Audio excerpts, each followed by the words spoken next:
What's going on, guys? And today we're going to be talking about what I think could be a savior to the movie industry. You've already read the title. I think it's anime, but why do I think so? Stick around and find out. But first things first, go ahead and click the like and subscribe buttons. And if you're feeling extra crazy, you can click that notification bell. And if you've seen any of my other videos, you know what time it is. Nick, roll that intro.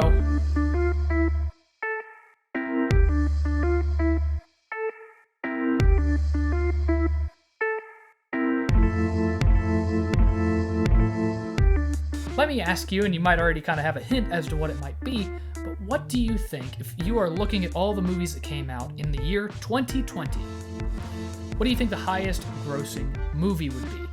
Some people, without the context of this video, would probably say something like Tenet or Sonic the Hedgehog, these kind of big name domestic releases, but the answer would be Demon Slayer Mugen Train. That was the highest grossing film of 2020 worldwide, making over $500 million. That's not an exaggeration. It made over $500 million worldwide. I remember hearing people on AM radio, ancient technology, I know, I live like an old man, but they were talking about how odd it was because they didn't understand this whole Japanese cartoon thing. And they were talking about how this movie was doing really successfully back in early 2021, kind of when it released here.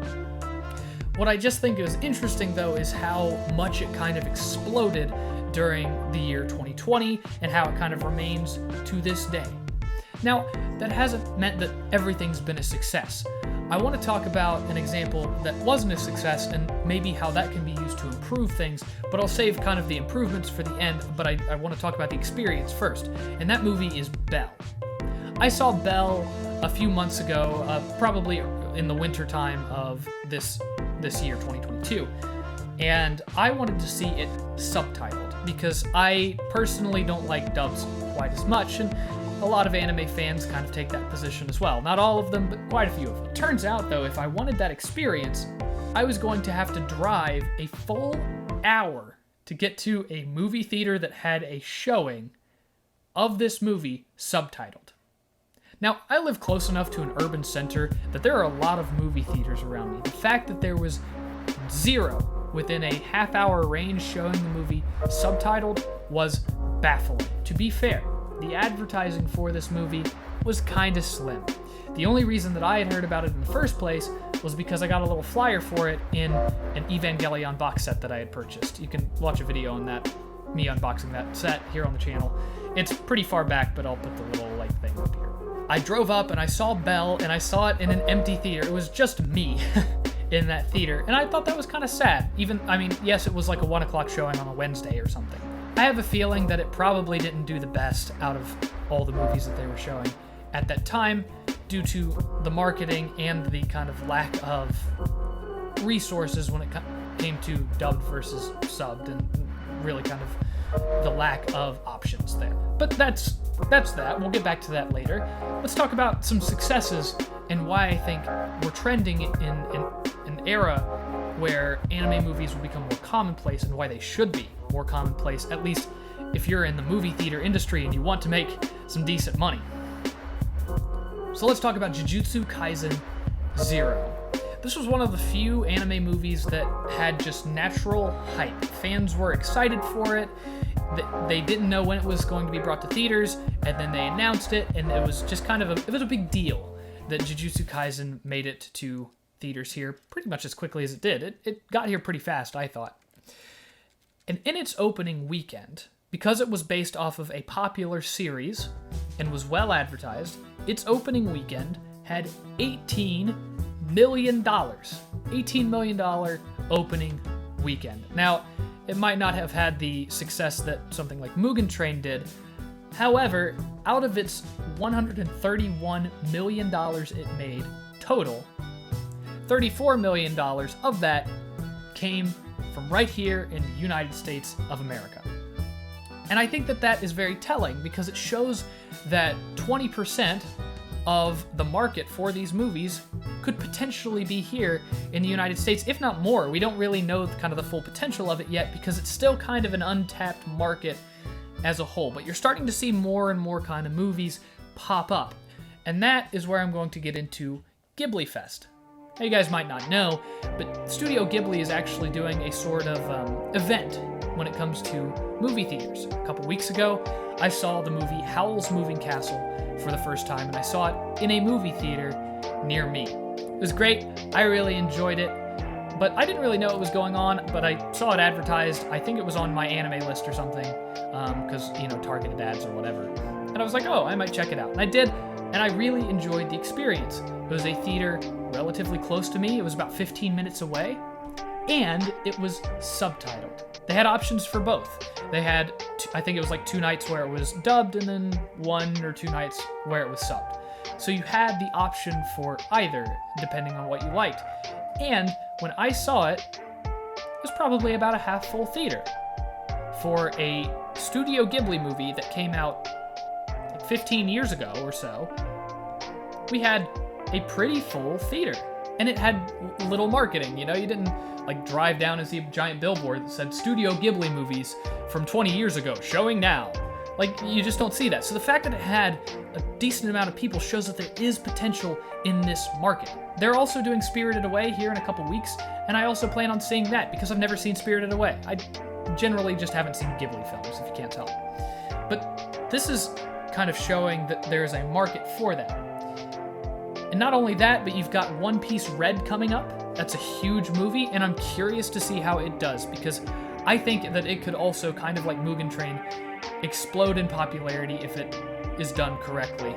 And I think One Piece, having the reputation that it does, has the potential to do really well. Another big one that's coming up is Evangelion 3.0 plus 1.0, the most pretentious name ever. It's having its first domestic release here in the United States in December. And it's going to be out for 3 or 4 days, which I think is kind of a mistake. If you are having your domestic release, it should be a full-out, not an event. It should be kind of like Jujutsu Kaisen 0, where it goes on for a couple months, where it's playing and you can see it at a bunch of different theaters. But that is all to say that there is a market for it, and they are kind of tapping into it. But it's not being tapped into enough. And I have one little smidge of proof left that I can show to demonstrate this point. Tomorrow, and that'll be Wednesday the 12th, I will be seeing A Silent Voice for the first time in a theater. And I have to drive probably 25-30 minutes to this theater. It's not really particularly close to me, but it's the only theater that's within a decent distance that is showing A Silent Voice. It is a one-night-only event. It is subtitled. And the theater, you can see it right now. I'm going to put it on screen. It's mostly full. For a property that isn't based on anything, it's not like One Piece or Jujutsu Kaisen. It came out 5 years ago, and the theater is nearly full. I'm glad I got my tickets when I did. I purchased them a few days ago, and I'm going with a good friend of mine, and I'm really excited about it. And I think a lot of people are excited to see movies like this come to the big screen. Now, I think that it's a great thing that we're seeing some of these older movies come to the big screen, but I am more thinking that the solution would be to put more of these having full-scale releases of them, the newer movies, right?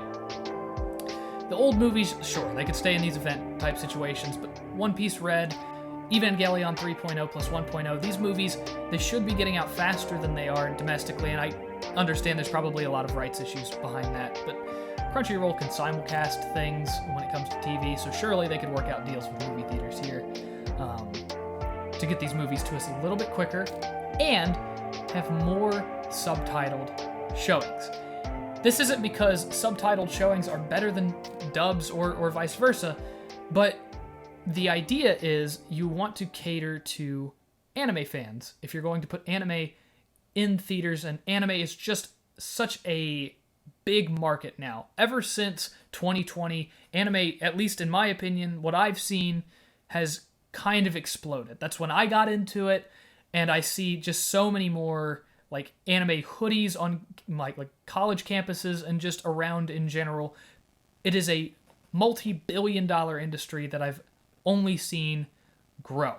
They should definitely be trying to promote this more and see if there's a general interest in these things. I'd be curious to see what you guys think of this entire concept, because I truly think that if anime movies are put to more of the forefront than they have been previously and still currently are, we could see a big boom in anime movies coming to theaters and their profits. There's a movie coming out this fall in Japan, and it'll probably be in cinemas here in the US in 2023, if I had to guess, winter, spring. It's called Suzume.